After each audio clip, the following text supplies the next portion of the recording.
성경, 물음에 대한 물음.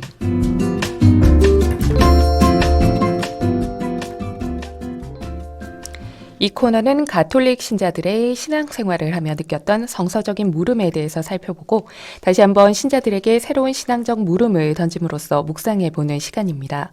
신자들의 신앙 길잡이가 되주실 사목국 부국장 정규현 시몬 신부님과 함께합니다. 신부님 안녕하세요. 네, 안녕하십니까. 네, 반갑습니다. 신부님 한 주간 어떻게 지내셨나요? 저는 한 학기가 마무리되고요. 네. 시험을 다 받고 채점을 다 맺고 네. 그리고 학기는 마무리됐지만 제 업무는 공소 업무가 또 남아 있어서 계속 공소를 다녔고요. 그리고 아직도 공소 업무 계속 해나가고 있고 그리고 뭐 조금 여유가 조금 생겨서 그동안 진짜 정말 바빴거든요. 이번 주까지도 바쁠 예정이지만 이번 주 주말에도 공소를 나가야 되고 그래서 네. 바쁠 예정이지만 여유가 조금 생겨서 드라마를 드디어 봤습니다. 아, 그래요? 네, 혹시 지옥 보셨습니까? 네. 그 요즘 굉장히 핫한 드라마죠. 예, 최근 K-드라마로 불리면서 전 세계에서 많은 사람들이 우리나라 드라마를 관심 있게 지켜보고 있는 모습인데요. 그 오징어 게임 열풍 후에 그 다음으로 요즘 지옥이 그 전 세계인들에게 그렇게 인기라고 하더라고요. 네, 오징어 게임만큼은 아니라 그러더라고요.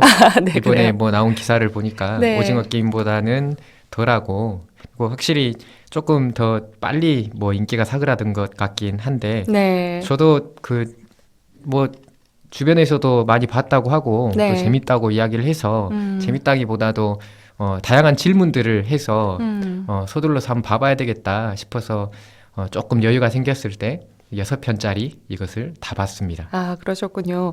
이 신부님께서는 드라마 지옥 어떻게 보셨을까요? 굉장히 애매한 내용이 담겨 있는 드라마였고요.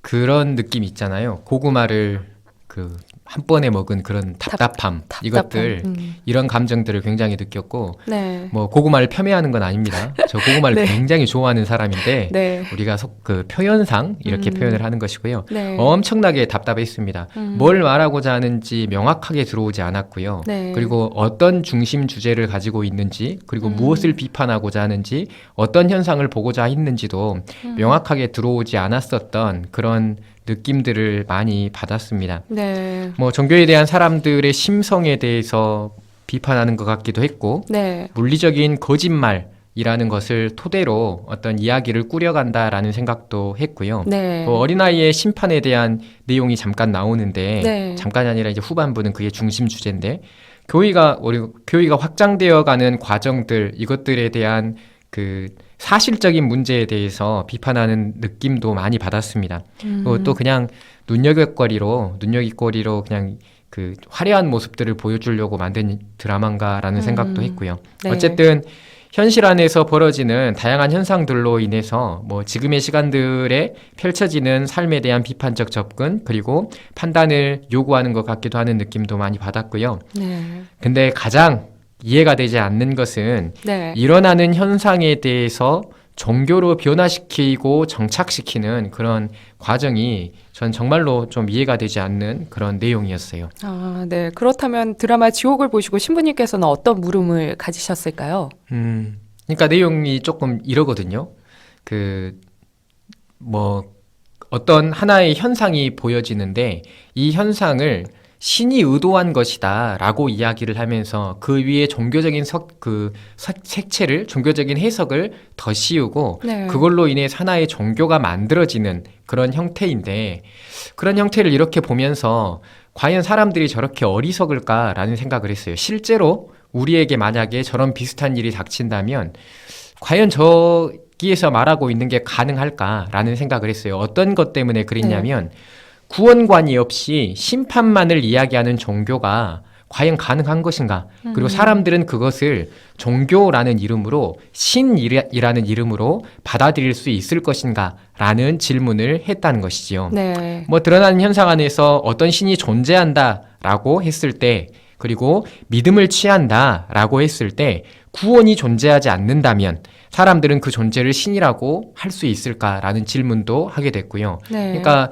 벌을 받지 않기 위해서 의로움을 행한다 라는 형식이 가능한 것인가? 라는 질문을 한다는 것이지요. 네. 뭐 초자연적인 현상을 만나게 됐을 때 그것에 대한 해석을 함에 있어서 신의 의도라고 포장을 하고 있지만 그 의도의 무작위성 안에서 구원이 아닌 심판을 이야기하는 것, 과연 그것이 인간의 시선이라 그리고 인간의 인식이나 인간의 관점이라는 것을 뛰어넘어 신이라고 인식되어질 수 있는가라는 질문을 해볼 수 있고요. 네. 더 나아가서 사람들은 종교심을 토대로 신을 찾을 때 심판보다는 언제나 구원을 우선해서 생각을 하거든요. 네. 그런 생각들도 역시 함께 가져볼 수 있는 드라마였고요. 네. 이런 측면 안에서 성경은 언제나 하느님의 심판을 이야기하기 이전에 구원을 먼저 이야기를 한다라는 말씀을 드려야겠다라는 생각을 가졌습니다. 드라마 지옥 가운데에서 제시하는 것 가운데 하나가 너는 지옥에 간다라는 판정을 받았을 때 그 시간에서부터 사람들은 지옥을 살아갑니다. 네. 실제로.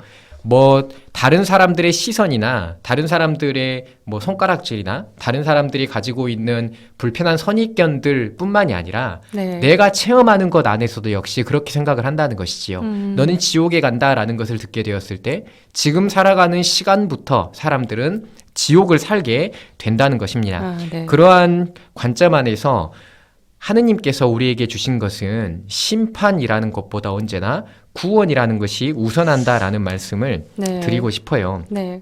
그러면서 우리가 지금 살아가고 있는 이 감각을 공유하면서 우리가 구원받은 삶을 살아간다는 것이 어떤 것인가라는 것을 성경 안에서 함께 나눠보고 싶다라는 말씀을 드립니다. 네. 성경은 언제나 심판을 말하기 전에 구원을 말한다는 이 말은 아기 예수님을 기다리는 지금의 대림 시기에 우리들이 다시 한번 가슴 깊이 생각해 봐야 할 그런 이야기가 아닌가 싶네요. 네, 신부님, 그래서 그 성경 물음에 대한 물음, 오늘은 구원의 시작이라고 할 수 있는 하느님의 선택에 대한 이야기를 준비하셨다고요? 네, 사실은 드라마 이야기부터 시작을 했었던 게 뭐 네. 의도한 것은 아니고요. 네. 여전히 질문이 없으셔서 여전히 물음이 없으셔서 네. 제가 이번 주에는 뭘 할까라고 생각을 하다가 네. 마침 지난주에 본 드라마를 가지고 뭐 해결책을 찾은 것이고요. 네. 어찌됐든 맞습니다. 구원에 대한 이야기를 어떤 것으로 조금 풀어볼까라고 생각을 하다가 네. 하느님의 선택, 우리가 보통 성경의 역사 안에서 이스라엘 사람들이 최초로 체험한 하느님에 대한 것이 무엇인가라고 물으면 이집트 탈출 사건을 먼저 이야기를 해요. 그 이전의 이야기는 그들이 하느님을 체험하고 역사적인 과정에서 하느님이 누구이신지를 알아가는 과정 가운데 자신들이 가지고 있었던 이야기가 하느님과 함께한 역사였다라는 것을 깨닫고 나중에 편집의 과정을 거쳐서 성경 안으로 편입돼 들어온 것이다라고 말씀을 드릴 수가 있고요. 쉽게 이야기를 하자면 네. 그렇게 이집트 탈출 사건이라고 이야기를 할 수 있지만 우리는 성경을 볼 때 천지창조 이야기부터 보지요. 천지창조 이야기에서부터 우리는 하느님과 인간이 어떻게 관계 맺음을 하는가라는 것을 보게 되고요. 성조사를 제외하고 하느님과 인간의 관계 맺음, 이 만남 안에서 최초로 그들이 하느님에 대한 인식을 펼치게 되는 것은 아브라함 이야기부터 시작한다라고 볼 수가 있어요. 네. 그래서 구원사라고 이야기를 할 때 하느님과 함께하는 역사 가운데 구원이 시작되는 관점이라고 이야기할 때 그 첫 번째 시작을 아브라함이라고 할 수가 있기에 하느님께서 아브라함을 선택하신 장면 거기에서부터 그것을 들여다볼까라고 생각을 했었던 것이고요. 네. 아브라함의 이야기는 사람들은 보통 성경을 보실 때 12장 1절부터 시작을 한다라고 생각을 하는데 그렇진 않습니다. 아브라함 이야기는 12장 1절이 아니라 11장 27절부터 시작을 하고요. 네. 아브라함의 아버지이지요. 테라의 족보는 이러하다라고 시작을 하게 됩니다. 그렇게 해서 아브라함이 선택되는 장면이 나오게 되는데요. 핵심은 하느님께서 아브라함을 부르시고 약속을 하는 내용이 그 첫 번째 하느님과 그 성조의 만남 속에 성조 맞죠? 성조의 만남 속에 들어가 네. 있다라고 할 수가 있고요. 12장 1절부터 3절의 내용을 한번 읽어주셨으면 좋겠습니다. 네. 그럼 창세기 12장 1절부터 3절까지를 제가 지금 봉독해 보겠습니다.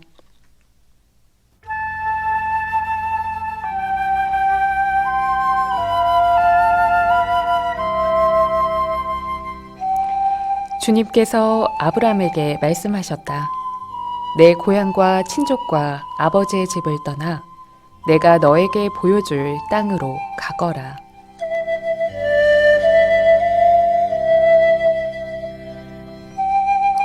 나는 너를 큰 민족이 되게 하고 너에게 복을 내리며 너의 이름을 떨치게 하겠다. 그리하여 너는 복이 될 것이다.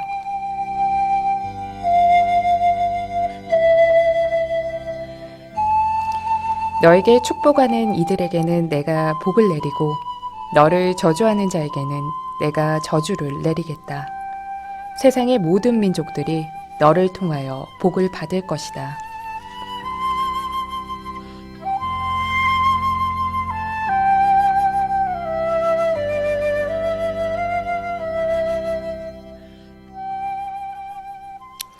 여러분은 지금 향기로운 오후 주님과 함께 정규현 신부님과 성서적인 물음을 살펴보고 함께 묵상해보는 성경 물음에 대한 물음을 함께하고 계십니다.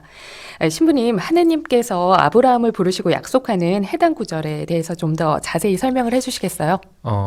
이 구절에 대해서 설명을 하고자 이 대목을 선택을 한 것은 아닙니다. 네. 구원이 시작되어지는 관점, 그리고 구원이 성경에서 처음 하느님과의 만남 안에서, 그리고 신이라고 부르는 그 하느님을 처음에 만났을 때 이 구원이 이루어지는, 그러니까 하느님과의 만남이 심판이 아니라 구원이 우선된다라는 그 관점을 말하기 위해서 이 구절을 제가 이렇게 선택을 했고요. 네. 전체적인 이 구절에 대한 궁금증들은 전체 구원 사적인 맥락을 성경 안에서 설명하는 대목들이 생겨나게 된다면 그때 조금 말씀을 드릴 수 있겠다 싶은 생각을 하고요. 네. 일단은 이 대목은 아브라함이라는 인물이 하느님의 선택을 받아서 우르라는 곳에서 아브라함과 그의 가족들이 하란이라는 지역으로 옮겨오게 되었을 때 그 하란에 있던 아브라함을 하느님께서 가나안 땅, 당신께서 약속하시는 땅으로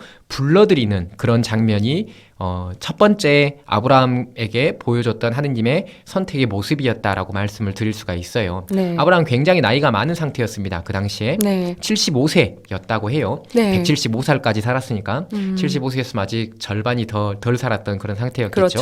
어쨌든 75세에 그 하란에 있던 아브라함이 롯과 그리고 자기 부인인 사라와 함께 가나안 땅으로 내려오게 돼요. 북쪽 네. 끝에서 남쪽 끝까지 하느님께서 보여주시는 그 땅으로 가족을 떠난다라는 것을 보여주게 되는데요. 네. 사실 아브라함에게 요구한 하느님의 말씀은 떠남이라는 것이었습니다. 근데 당시 네. 고대 사회 안에서 가족을 떠난다는 것은 굉장히 큰 의미를 가지고 있어요. 가족을 떠난다라는 것이 얼마나 중요한 의미를 가지냐면요. 네. 사람들은 우리가 지금 살아가는 것과는 좀 달라요. 문화가 바뀌고 시대가 바뀌면서 어떤 지역에서 가서 살아가는 것에 크게 부담을 못 느끼는 것도 있습니다. 그런데 우리가 지금 현실의 삶을 보더라도 어떤 집단이 형성되어 있다라고 했을 때 그 네. 집단 사이로 누군가가 들어가는 게 굉장히 어렵다는 것을 쉽게 생각할 수 있을 거예요. 네. 예를 들어서 어떤 지역이 박씨들이 모여 있는 지역인데 네. 이 지역에 외부에서 살고 있던 이 씨가 오게 되었을 때 그 박씨들의 텃세 이런 것들을 볼 수 있다는 것이죠. 네. 실제로 굉장히 많은 지역에서 아직 현실에서도 그런 게 벌어집니다. 맞습니다. 마찬가지로 고대 사회에서 가족을 떠난다는 것은요. 내가 알고 있었던, 내가 가지고 있었던 모든 삶의 기반 자체를 포기한다는 것을 말해요. 네. 성경에서 가지고 있는 떠남의 의미는 굉장히 중요합니다. 하느님 때문에 하느님과 함께하는 그 관계를 형성하기 위해서 하느님께서 제시하시는 그 구원을 획득하기 위해서 내가 가지고 있는 많은 것들을 쥐고 있는 많은 것들을 놓는다라는 것을 말하거든요. 네. 이것 외에도 떠남의 의미는 굉장히 많이 볼 수가 있지만 그 놓는다라고 이야기를 했을 때 아브라함에게 제시된 하느님의 약속은 세 가지였어요. 네. 이거는 구약성경 전반에 흐르고 있는 신약까지도 이어지고 있는 구원사적 맥락 안에서 굉장히 중요한 모티브가 됩니다. 네. 내가 보여줄 땅으로 가거라 라는 그 땅이라는 것과 후손을 있게 해주겠다라는 이 후손이라는 것과 그리고 내가 너에게 축복을 내리겠다라는 이 축복이라는 것이에요. 네. 땅과 자손과 축복이라는 것은 내가 그리고 너에게 민족들에 대한 축복의 아버지로 세우겠다라는 이런 흐름이 구원사적인 맥락 안에서 아브라함에게 약속된 흐름이 굉장히 중요한 것이 된다는 것이지요. 네. 결국에 하느님은 시작부터 인간을 만나고 인간과 함께 했을 때 시작부터 어떤 네가 이것을 지키지 않으면 심판받는다라는 것을 말하는 것이 아니라 네. 네가 구원받기 위해서 내가 제시한 것을 살아가면 좋겠다라고 이야기를 하고 있다는 것이지요. 네. 굉장히 많은 대목 안에서 성경은 하느님께서 인간에게 구원을 제시를 하시고 그 구원을 살아가는 방법으로 인간에게 하나의 율법으로서의 질서를 세우시는 모습을 볼 수가 있다는 것이죠. 결국에 네.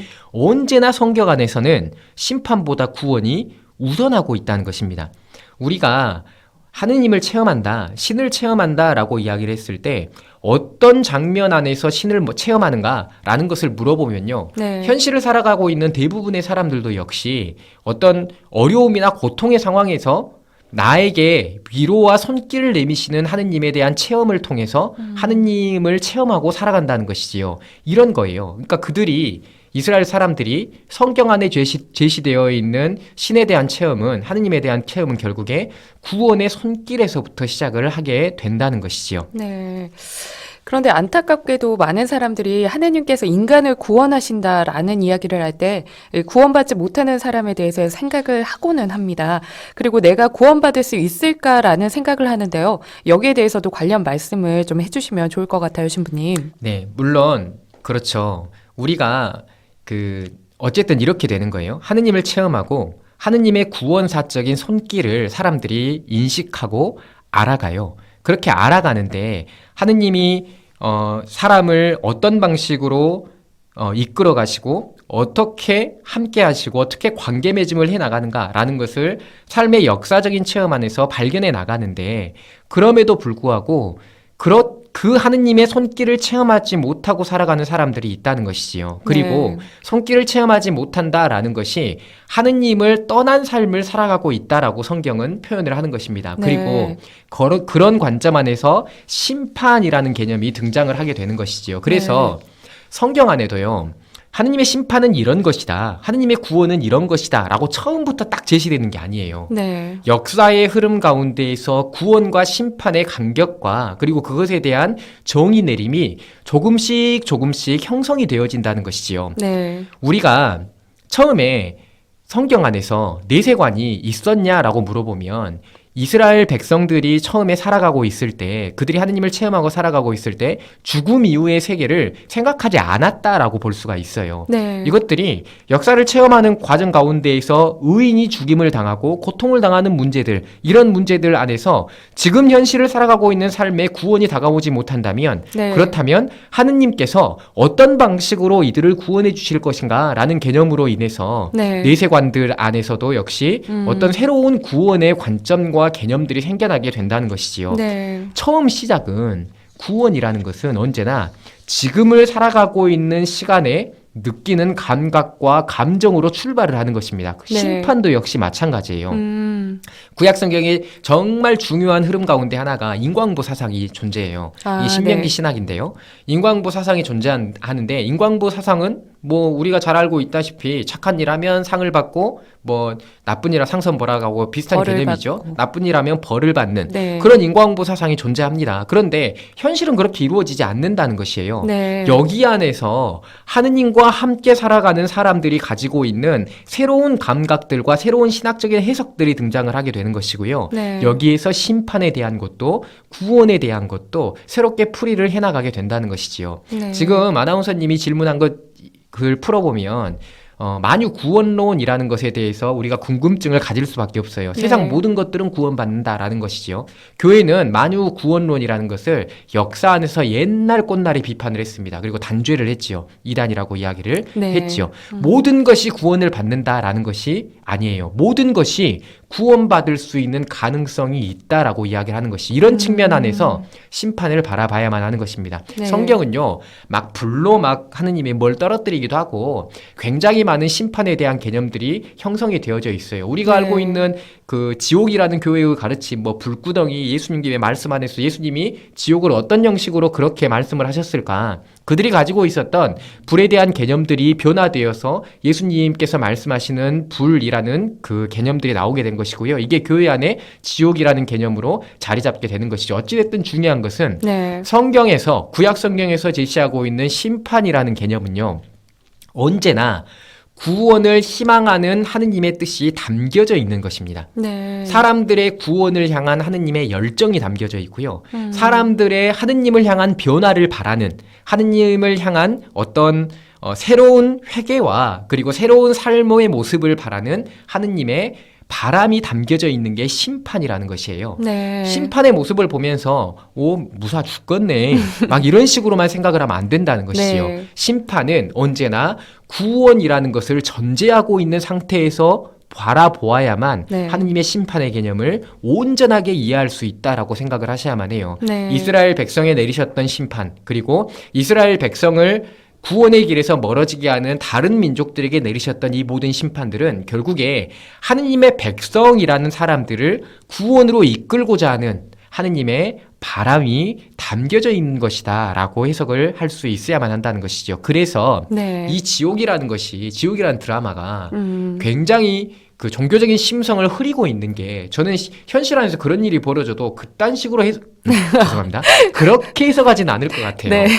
제가 흥분을 조금. 흥분은 아니고 원래 강의할 때 이런 식으로 표현을 합니다. 네, 그렇군요. 그렇게 사람들이 받아들이지는 않을 것 같아요. 네. 그러니까 맨 마지막에 보면 이 드라마의 맨 마지막에 보면 네. 자연적인 현상을 새로운 해석을 더 씌워서 사람들을 오도하고 그리고 네. 호도하는 그런 행위에 대한 새로운 집단이 생겨나게 되거든요. 드라마 네. 보셨나요? 네. 아, 보셨구나. 그런 집단이 생겨나게 되는데 이 집단의 모습을 보면서 현실을 자연적인 현상으로 해석을 하고 그것들을 바라보는 해석의 관점이 지금 벌어지고 이 드라마에서 벌어지고 있는 현상에 대한 것은 분명히 맞겠다라는 생각을 하게 된다는 것이죠. 제가 네. 그 드라마를 보라고 이야기를 하고 있는 것이 아니라 청취자들에게 보라고 이야기를 하고 있는 것이 아니라 우리가 종교라는 것은 그리고 가톨릭 교회라는 것은 심판을 이야기하기 전에 언제나 구원을 이야기하고 있다. 이것은 성경적인 관점 안에서 드러나는 것이고 인간의 삶의 체험 안에서 드러나는 것이다 라는 말씀을 드리고자 이런 말씀을 하고 있는 것입니다. 네, 네. 그렇군요. 네, 그 하느님의 심판은 우리를 구원으로 이끌기 위한 손길이다라는 말씀이 참 가슴 깊이 와닿는데요. 오늘 함께 나눈 이야기를 통해서 신자분들이 어떤 묵상과 생각들을 하셨으면 하시나요, 신부님? 네, 맞아요. 그래서 이런 생각들 많이 해보셨으면 좋겠어요.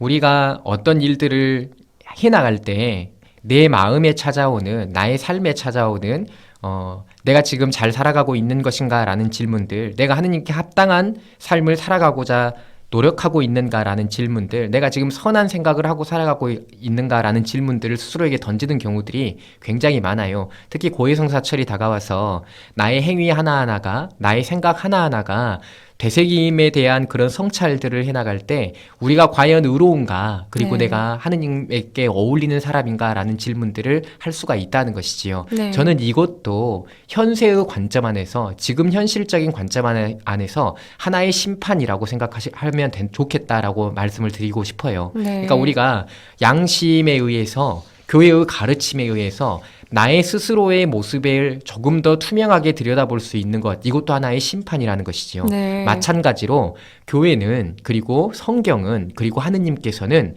언제나 그런 우리의 심판을 당신의 구원으로 이끌고 계신다라는 생각을 해보셨으면 좋겠다라는 말씀 드리고 싶고요. 네. 그리고 그러한 물음들 안에서 내가 나 스스로에게 내리고 있는 심판들, 그리고 세상 안에서 벌어지고 있는 다양한 그 심판에 관련된 모습들, 그 모습들 위에 더 씌워진 하느님의 구원의 손길을 체험하셨으면 좋겠다라는 말씀 드리면서 네. 고해성사를 보실 때에도 마찬가지로 지금 우리의 삶에 벌어지고 있는 하느님의 구원의 손길을 들여다볼 수 있는, 그리고 그 손을 맞잡을 수 있는 그 고해성사를 해나가셨으면 좋겠다라는 말씀 드리고 싶습니다. 꼭 기억하셨으면 좋겠습니다. 성경이 제시하신 인간이 하느님을 만났을 때 하느님과 인간의 만남은 언제나 심판보다 구원이 앞서고 있고, 심판이라는 생각이 들고 그런 개념들이 내 머릿속에 떠오를 때마다 항상 하느님은 구원으로 나를 부르시는구나 라는 생각을 같이 해보셨으면 좋겠다라는 말씀을 드립니다. 네, 심판보다 구원이 앞선다라는 이 말씀 좀 기억해 주셨으면 좋겠습니다. 네, 신부님, 지난주 이 시간에 신자 한 분이 빵톡 메시지로 남겨주신 질문을 함께 살펴보는 시간 가져볼까 합니다. 마리아 광주 애청자님께서 시체가 모여있는 곳에 독수리가 모인다는 것은 죄들의 자리에 악이 모인다는 건가요? 라는 물음을 주셨는데요. 여기에 대해서 답을 좀 남겨주시겠어요? 네, 루카복음의 구절입니다. 똑같은 병행 구절들이 존재하지만 마르코복음에는 해당 구절이 아예 나오질 않고요. 네. 마테오복음에는 주검이라고 우리말로는 번역을 하고 있어요. 네. 주검이 있는 곳에 독수리가 모인다라고 해석을 하고 있죠. 이 대목을 함께 들여다봐야 이 말의 이 구절의 완전한 의미에 대해서 알 수 있어요. 사실 그렇게 지금 마리아님이 질문하신 대로 해석의 관점안에서 질문하신 대로 그 구절만 따로 떼놓고 보면 그렇게 생각할 수도 있을 듯 합니다. 그리고 이런 해석들도 굉장히 중요하다고 생각을 하고요. 그런데 이 해당 구절이 들어있는 내용을 보면 하느님 나라의 도래, 사람의 아들의 날이라는 형식으로 어떤 하느님의 시간이 시작되게 되어지는 최후의 심판 같은 그런 느낌을 우리가 볼 수 있지요. 그리고 사람들이 묻죠. 그 날이 뭐 완성의 날, 뭐 완성의 때, 최후의 심판의 때라고 생각할 수 있는 그런 날이 언제 오냐라는 그 바리사이들의 질문을 받고 하느님께서는 그 바리사이들은 시간과 장소를 특정해달라라고 요구하고 있지만 예수님께서는 하느님의 나라는 눈에 보이는 모습으로 오지 않는다. 여기에 있다 저기에 있다 라고 이야기할 수 없다. 하느님의 나라는 너희 가운데에 있다라고 말씀하신 이후에 어떤 드러난 현상들에 대해서 이야기를 해요. 소돔에 관련된 심판에, 그리고 뭐 소금 기둥으로 되어버린 롯의 아내에 대한 이야기, 그리고 뭐 지금 예수님이 살아가고 있는 과정 가운데에서 바리사이들 이 삶의 모습 안에서 드러나고 있는 악한 행태들, 그런 모습들을 뭐 일이 벌어진다, 그리고 거짓 예언자가 나타난다, 이런 말씀들을 하셔요. 좋지 않은 말씀으로 이 이야기를 하고 있는 듯이 보이지만 이 전체 구도 안에서 시체가 모여있는 곳에 독수리가 모인다라는 이 말씀은 지금 이 자리에서 현실화되어지고 있는, 이루어지고 있는 그 하느님의 다스림을 말하는 의미입니다. 네. 죄인이나 악으로 해석할 수 있는 뭐 그렇게 해석할 수도 있겠지만 그런 전체 맥락 안에서 그런 문제가 아니라 하느님의 다스림, 하느님의 나라가 지금 이 시간 이 자리에서 실현되고 있으며 시체가 있는 곳에 독수리가 모여든다. 지금 이 자리에서 하느님의 나라가 벌어지고 있다. 우리들이 이 자리에서 살아가야만 한다. 악한 사람들이 모인 자리가 아니라 이 자리 안에서 하느님의 나라 안에서 하느님의 다스림 가운데에서 살아가야만 한다라는 것을 말씀하시는 그런 내용이라고 말씀을 드릴 수가 있겠습니다. 그래서 좋지 않은 곳에 그것을 뜯어먹기 위한 독수리가 모여든다라는 것이 어떤 그 하느님의 다스림 가운데에서 벗어난 무리를 상징하는 것일 수도 있지만 전체적인 맥락 안에서 하느님의 다스림 속으로, 하느님의 나라 속으로 전체 신자들이 모여들어야만 한다. 하느님 백성 자체가 모여들어야만 한다라는 것을 주장하기 위한 예수님의 비유 말씀이다라고 말씀드리겠습니다. 네, 신부님 답변 정말 감사합니다. 네, 빵톡으로 지금 많은 메시지들이 와 있는데요. 영숙 모니카 님이 신부님의 좋은 말씀 들으려고 숨이 차게 뛰어왔습니다. 모두들 안전 운전하세요 라고 보내주셨고요. 네, 마리아 광주 님이 예수님이 구원을 위해 오셨지요. 앞이 안 보이게 오네요. 지금 눈이 많이 오고 있는데요. 이렇게 또 빵톡으로 보내주셨어요. 네, 오늘도 좋은 말씀 잘 들었습니다. 사목국 부국장 정규현 신부님과는 여기서 인사 나누도록 하겠습니다. 다음 주에 또 뵙겠습니다. 감사합니다, 신부님. 감사합니다.